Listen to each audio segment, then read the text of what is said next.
আসসালামু আলাইকুম প্রিয় বন্ধুগণ, আপনারা সবাই কেমন আছেন? আশা করি ভালো আছেন। একটি জিঙ্গার জমিতে চলে আসলাম। দেখেন, এটা কিন্তু জিঙ্গার বাণিজ্যিক জমি।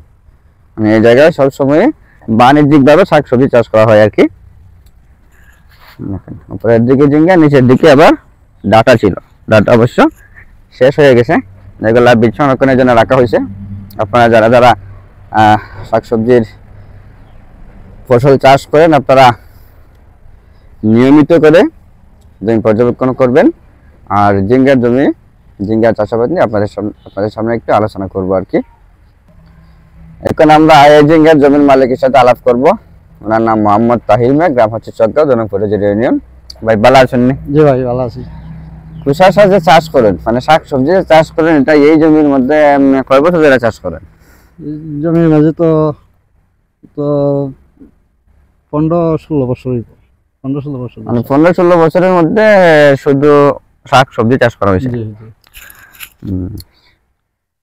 সিমের সময় সিম চাষ করেন, আর সিম শেষ হয়ে গেলে জিঙ্গা চিচিঙ্গা এগুলো চাষ করেন। জিঙ্গা, করলা, বইটা এগুলা। আমরা আপনার যে জমিতে আছি, এই জমিতে জায়গা কত শতক জানেন?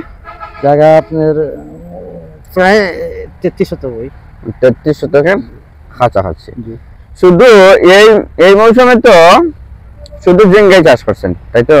জিঙ্গার সাথে তো আর কিছু নাই, মানে উপরের দিকে জিঙ্গা আর নিচের দিকে ডাটা ছিল। জিঙ্গাতে এই মৌসুমে গত বছর কি জিঙ্গা চাষ করছিলেন? গত বছর কত টাকা পড়ছিল?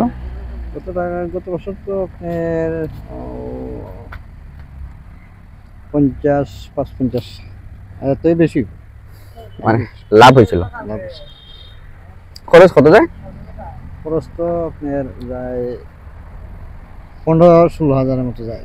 15-16 হাজার খরচ করিয়া 55 থেকে 60 হাজার টাকা লাভ হয়। মোটামুটি 80-85 হাজার টাকা বিক্রি হয়। জি জি জি। খায়া দেয়া মানুষের দিয়াও আলহামদুলিল্লাহ আলহামদুলিল্লাহ। এখন এই বছর কি কিছু বিক্রি করছেন কিনা? করছি।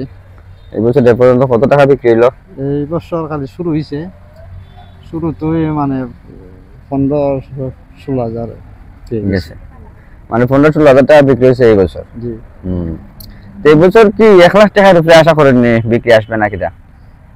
1 লাখ টাকা হবে না, কিন্তু 1 লাখ টাকার ভিতরে। 1 লাখ টাকা কাছাকাছি হয়ে যাবো। জাতের নামটা কি জানি?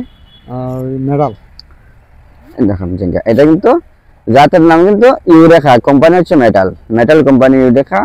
আমার এই কর্মস্থলের এরিয়ার মধ্যে এই বছর সবচেয়ে বেশি চাষ হয়েছে কিন্তু ইউরেখা, সবচেয়ে বেশি। যার জমিতে গেছি ইউরেখা। সম্রাট ছিল, তবে সম্রাটটা এখন পাওয়া যায় না, বেজার মানুষ ইউরেখা চাষ করে, তাই তো? ঠিক আছে, আপনারা যারা যারা আমাদের ভিডিও দেখছেন বা দেখেন নিয়মিত, একটু সাপোর্ট যদি করে যান, আপনাদের কাছ থেকে সাপোর্ট পাই, তাহলে পরবর্তী ভিডিও বানাতে কিন্তু আমরা আরো বেশি উৎসাহ পাই। ধন্যবাদ সকলকে, ভালো থাকুন। আসসালামু আলাইকুম।